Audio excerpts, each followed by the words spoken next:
I'm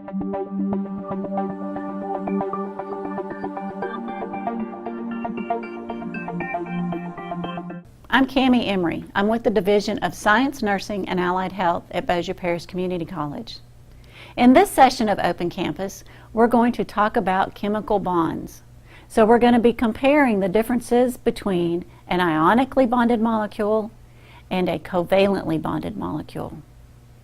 So if you remember the basic structure of an atom, inside of the nucleus, there's protons and there's neutrons. Around the nucleus are energy shells that contain electrons. And these electrons are moving all the time, but they're attracted to the nucleus that's positive. So if we look at something such as hydrogen, hydrogen having one proton, one electron, hydrogen's not real happy because he only has one electron in this first energy shell. It needs to have two to reach stability. So one of the things that hydrogen does is he goes and finds another hydrogen. Let me mark this in blue so it shows up a little bit better. So there's an electron from one hydrogen, the electron from another hydrogen, and inside of the nucleus it still has a proton and the neutron. This configuration, as far as the molecule that is now formed, is a molecule of hydrogen, written as H2, two atoms of hydrogen. The thing with the way this one has bonded is it is sharing these electrons. So these electrons in the outer energy shell are shared. When a molecule forms by sharing electrons, it's called covalent. This is a covalently bonded molecule of hydrogen. So let's look at a different configuration. Let's look at sodium chloride. When you look at sodium on the periodic table, it's written as Na, and its periodic number, or its atomic number, that's the correct term, is 11. He has 11 protons, 11 neutrons, and he's going to have 11 electrons. So 2 in the first shell,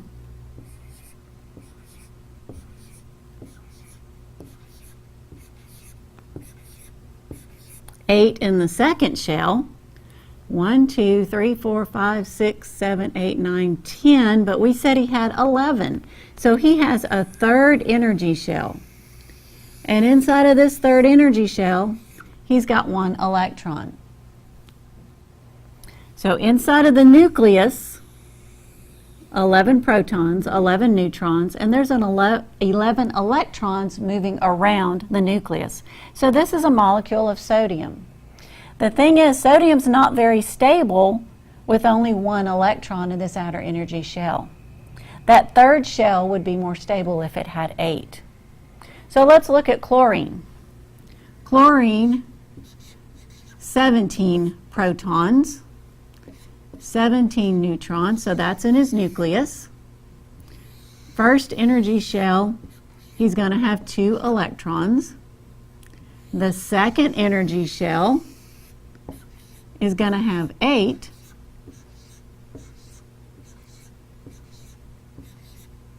But chlorine is 17 as far as its atomic number.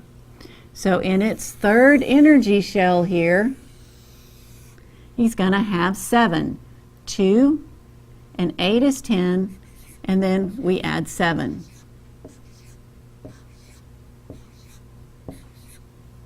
Chlorine's not very stable as it exists like this either, because there's only 7 electrons in this outer energy shell, and it needs 8 to be stable. So one of the things that sodium and chlorine do is that sodium says, it's okay, you can have my electron.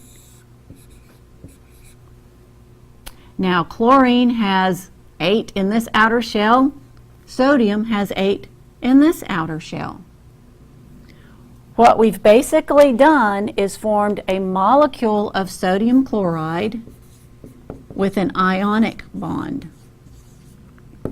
Ionically bonded molecules gain and lose electrons in order to reach stability.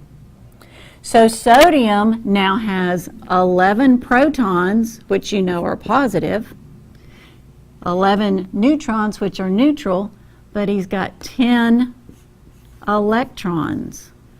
Sodium now has a positive 1. So we actually would write this being it's now an ion of sodium. We would write Na, and we usually don't put the plus sign, we just put a 1. Or we may just put a plus sign. That looks better. Let's do the sodium with the plus sign.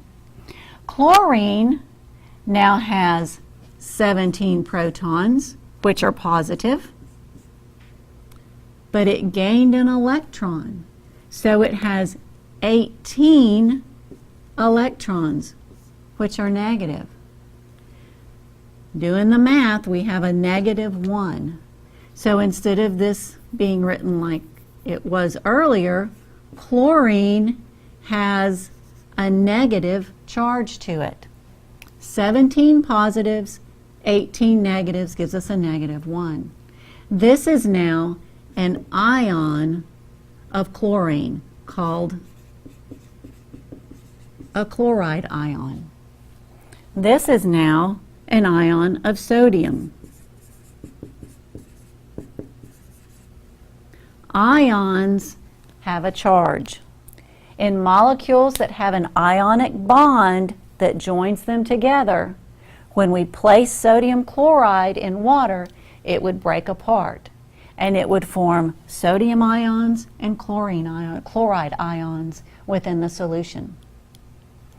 So, in just reviewing briefly what we just looked at,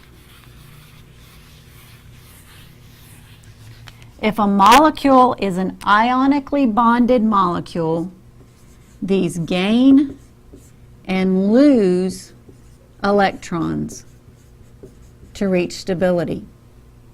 If it's a covalent